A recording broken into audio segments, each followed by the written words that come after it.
করবে। যদিও লক্ষ্মী দেবী কালকে জগন্নাথের জন্য এসে মারামারি পেটাপেটি করেছিল, এই সমস্ত গোপীরা এরকম মহিষীরা তো এরকম করতেই পারে না। উভয়ের মধ্যে বাক বিতণ্ডা চলছে, এরা বলছে আমরা নিয়ে যাব, ওরা বলছে আমরা নিয়ে যাব। কৃষ্ণ তখন তো বলতে পারে না যে তোমরা একটা মারামারি করো, মারামারি করে যারা জিতবে তারা আমাকে নিয়ে যাবে, কি তাই তো নাকি বলবে না? কৃষ্ণ তখন বলেছিল উভয় পাঠিতে, আমরা যেমন রথ টানছি কি দিয়ে, দড়ি দিয়ে, তাই তো নাকি? হ্যাঁ, ওরা তো আর কৃষ্ণকে বেঁধে এরকম টানতে টানতে নিয়ে যেতে পারবে না। কৃষ্ণ বললো যে কি, আমাকে যদি কেউ নিতে চাও তোমরা, যাদের ভক্তি আছে ভক্তিরূপ রজ্জু দিয়ে আমাকে টানতে টানতে নিয়ে যাও। তখন গোপীরাও টানছে। যখন গোপীদের মধ্যে ভক্তির প্রভাব অনেক বাড়ে তখন গোপীরা কৃষ্ণকে টানতে যেতে নিয়ে যায় একদিকে কিছুটা। আবার যখন প্রভাব কমে, এদিকে মহিষীদের যখন প্রভাব বাড়ে ভক্তি, তখন কৃষ্ণকে টানতে টানতে আবার ওদের দিকে নিয়ে চলে যায়। এরকম বেশ টানাটানির মধ্য দিয়ে শেষে গোপীরা কৃষ্ণকে টেনে নিয়ে বৃন্দাবন চলে যায়। রথযাত্রা হচ্ছে এটা, যে কি জগন্নাথ বলদেব সুভদ্রা তারা সবসময় বিরাজ করেন হচ্ছে নীলাচলে। নীলাচল হচ্ছে দ্বারকার সঙ্গে তুলনা করেছে ঐশ্বর্য, দ্বারকার সঙ্গে সম্পর্ক, দ্বারকার সঙ্গে তুলনা করেছে। জগন্নাথ বলদেব সবসময় নীলাচলে থাকে। এক সময় ভক্তরা কি হচ্ছে, এই যেমন গোপীরা টেনে নিয়ে চলে গেছে বৃন্দাবন, তাই দ্বারকা থেকে জগন্নাথ বলদেব সুভদ্রাকে ভক্তরা টেনে নিয়ে বৃন্দাবন গিয়েছেন। সুন্দরাচল, গন্ডিচা, এটা হচ্ছে বৃন্দাবন। যখন বৃন্দাবন থেকে এরকম বৃন্দাবনে আসেন, কালকে তো হেরা পঞ্চমী গিয়েছে না, যখন আসে তখন লক্ষ্মী দেবীকে নিয়ে আসেনি। অনেকে তো ভাইকে নিয়েছে, বোনকে নিয়েছে, কিন্তু লক্ষ্মী দেবীকে নিয়ে আসেনি। অনেকে হয়তো ভাবছে কেন লক্ষ্মী দেবী তো হচ্ছে জগন্নাথের স্ত্রী, কেন লক্ষ্মী দেবীকে নিয়ে আসেনি? কারণ লক্ষ্মী দেবী হচ্ছে ঐশ্বর্য মণ্ডিত, সেহেতু ওখানে তার প্রীতি ভালোবাসা আছে, বৃন্দাবনে তার পছন্দ না, বৃন্দাবনে তার জন্য প্রযোজ্য না। যার জন্যে কৃষ্ণ জগন্নাথ বলদেব সুভদ্রা নিয়ে আসেনি। এই জগন্নাথ বলদেব আর সুভদ্রা ওনারাই এসছেন বৃন্দাবনে। কিন্তু যখন রথে আসে, শাস্ত্রে এরকম বর্ণনা করেছে, যখন লক্ষ্মী দেবীর কাছে বলে আসে না, আমাদের সমাজে আছে না, কোনো আত্মীয়র বাড়ি গেলে বাড়িতে কেউ কারো লিডারের কাছে বলে যায় না, কারোর কাছে বলে যায় না, লিডার যদি যায় বাড়িতে বৌমা থাকুক বা অন্য কেউ থাকুক তাকে তো বলে যায় না। তো যখন এরকম আসে, জগন্নাথকে বলছে কবে আসছেন আপনি ফিরে? লক্ষ্মী দেবী বলছে এক্ষুনি, একদিনের মধ্যে আসবে। এই যখন এসে একদিন, দুদিন, 3 দিন যায়নি, তার জন্য লক্ষ্মী দেবী এরকম খেপে গিয়েছে। কেন? তার জন্য এসে এই লীলা প্রকাশ করেছে। বাহ্যিক দৃষ্টিভঙ্গি দিয়ে আমরা দেখেছি, এসে তো অনেক ঢুকতে চেয়েছিল গণ্ডিতায়, ঢুকতে দেয়নি, পান্ডারা যারা ঢুকতে দেয়নি, লক্ষ্মী দেবীর সেনা সৈন্য সামন্ত নিয়ে এসে তাদেরকে বেঁধেছে, তাদেরকে মারধর করেছে, করে ঢুকে জগন্নাথকে দর্শন করেছে। যখন চলে আসে রেগে গিয়ে অভিমানে, লক্ষ্মী দেবী কি করলেন, এই জগন্নাথের যে রথ নন্দী ঘোষ, সেই জগন্নাথের একটা চাকা ভেঙে দিয়ে খুলে দিয়ে পাঠিয়েছে। এটা বাহ্যিক দৃষ্টিভঙ্গি দিয়ে এটা হচ্ছে হেরা পঞ্চমী। আরেকটা সম্পর্ক লক্ষ্মী দেবীর সঙ্গে ভগবানের যে সম্পর্ক, অন্তরঙ্গ যে সম্পর্ক, সেটা আমাদের পক্ষে বলা সম্ভব না। সেই রসটা সম্পূর্ণ অনেক উন্নত, অনেক উচ্চ, ওটা নিয়ে আলোচনা করা আমাদের পক্ষে শোভা পায় না, সেই সম্পর্কটা আলাদা। এইভাবে হচ্ছে রথ সৃষ্টি হয়েছে, সেখান থেকে রথ আমরা টানি।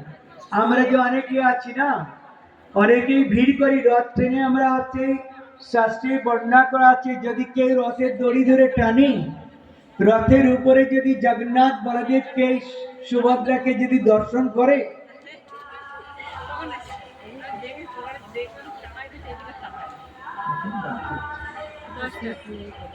সুভদ্রাকে যদি দেখে, তাহলে যে আমরা জন্ম মৃত্যুর যে জরাবেদির যে চক্র, আর এই জগতে পুনরায় আমাদের এই জন্ম মৃত্যুর জরাবেদির চক্রে আসতে হবে। তার জন্য আমাদের সমাজের লোকেরা সবাই এটা আসে। কারণ কি? এটা জগন্নাথের করুণা। কারণ জগন্নাথকে দর্শন করে সবাই আমরা মন্দিরে যাই, কিন্তু ভক্তদের প্রতি করুণা করার জন্য জগন্নাথ নিজেই রথে উঠে আমাদেরকে দর্শন দিতে আসে। এটা জগন্নাথের বিশেষ করুণা। কারণ ভিতরে তো অনেকে ঢুকতে দেয়া হয় না, বিধর্মী লোকে যারা আছে না, তাদেরকে তো প্রবেশ করতে দেয় না। কিন্তু অনেক ভক্ত আছে ভগবানের, যারা এরকম ধর্ম করে না, বিধর্মী বলে যাদের বলছে, তারাও তো অনেকেই জগন্নাথের ভালোবাসে। তাই রথযাত্রার সময় ভগবান তাদেরকে দর্শন দিয়ে এই জন্ম মৃত্যু জরাবেদির চক্র থেকে উদ্ধার করে থাকে। সেই জন্যই জগন্নাথ অনেক করুণাময়। এটা তো বর্তমানে যে যুগ আছে, এটা তো কলিযুগ। কলিযুগে আমাদেরকে শিক্ষা দিয়েছে শ্রী চৈতন্য মহাপ্রভু। তো ভারত থেকে দেবাশিস হালদার, মাসলান্দ উল্ডানা দুর্গামুখোনা থেকে। তো এখানে ইস্কনে এসেছি, এখানে ভিডিও চলছে, একটা ক্যামেরা লাগিয়ে দিয়ে এসেছি, আর আরেকটা ক্যামেরা চলছে, বাইরের দিকে নিয়ে যাব। তো বাইরে মন্দিরে ওখানে নিয়ে যাব। ভারত থেকে দেবাশিস হালদার।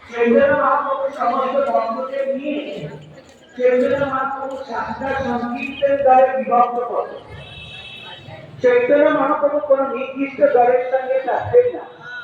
ওখানে মাল খাওয়া সব দেখেন, বই টই। চৈতন্য মহাপ্রভু যখন সামনে থাকতেন, তখন রথ আপনা থেকে আসতো চলবে। কিন্তু শ্রী চৈতন্য মহাপ্রভু যখন পিছনে যেতেন, তখন রথ 1 ইঞ্চি চলত না। যখন এরকম চলত না, রাজা বলছে রথ চলছে না, এখানে ভিডিও দেখো। এই পাশে মহিলাদের বসাচ্ছি, এ পাশে মহিলারা বসে, আর এ পাশে পুরুষরা বসে।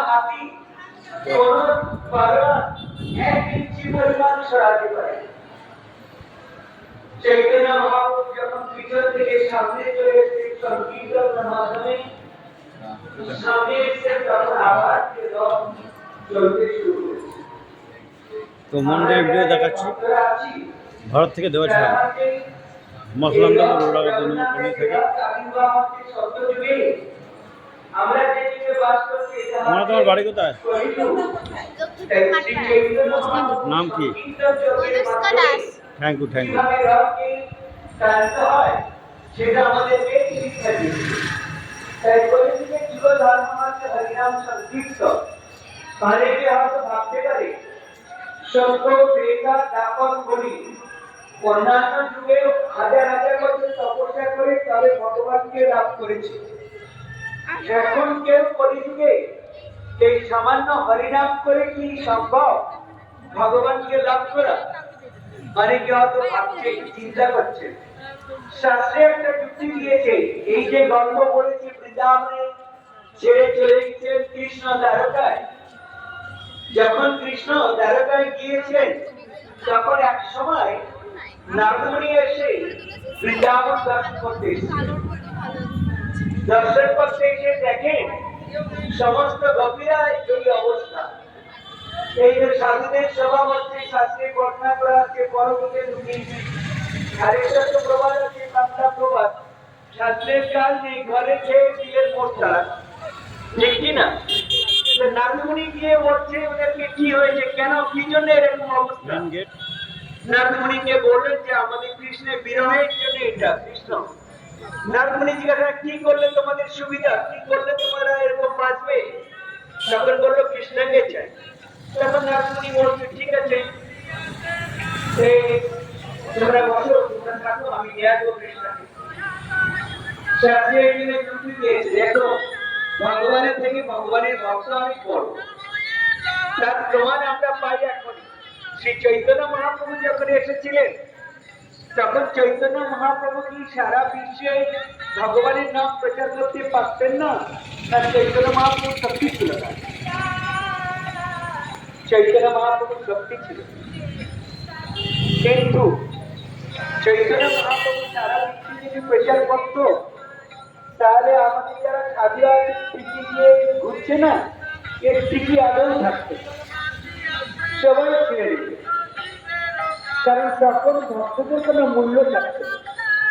সেই চৈতন্য মহাপ্রভু ভক্তদের মূল্য বৃদ্ধি করার জন্য আমাদেরকে ইসলামের পবিত্রতা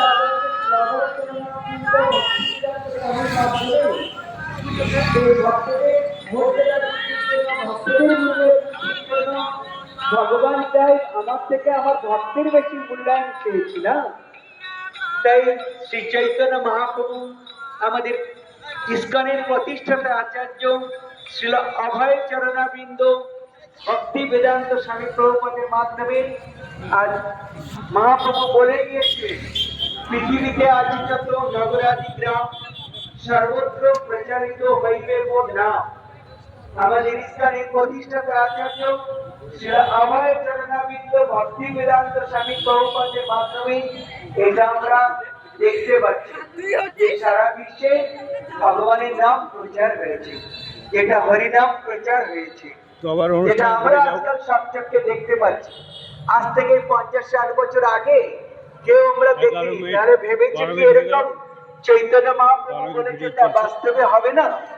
এই চৈতন্য মহাপ্রভু বলে গেছেন, একদিন না একদিন বাস্তবে এটা রূপায়িত হবে। তাই প্রভুপাদের করুণায় এই জগতে রূপায়িত হয়েছে। তাই নারদমুনি বলতে এসেছে, ঠিক আছে, যে ভগবান না, ঠিক আছে, আমি ভগবানকে এনে দেবো তোমাদেরকে। ভগবানের থেকে দেখো ভক্তের কতটা ক্ষমতা। নারদমুনি সোজা বীণা বাজাতে বাজাতে চলে গিয়েছিলেন ভগবানের নাম করতে করতে দ্বারকায়।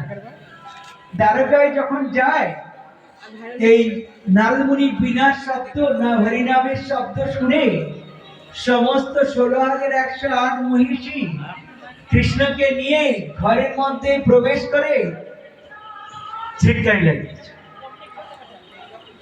নারদমুনি গিয়ে তো চিৎকার করছে, ভগবানের নাম ডাকছে, বলছে, ডাকছে, কেউ বাইরে আসে না। নারদমুনি বলছে ঠিক আছে, যদি তোমরা না এসো, কৃষ্ণকে যদি না আনো, ঠিক আছে, আমি একটা কাজ করি। ওই আঙ্গনায় একটা গাছ ছিল, ফুলের গাছ, যে ফুলের নাম হচ্ছে পারিজাত ফুলের গাছ।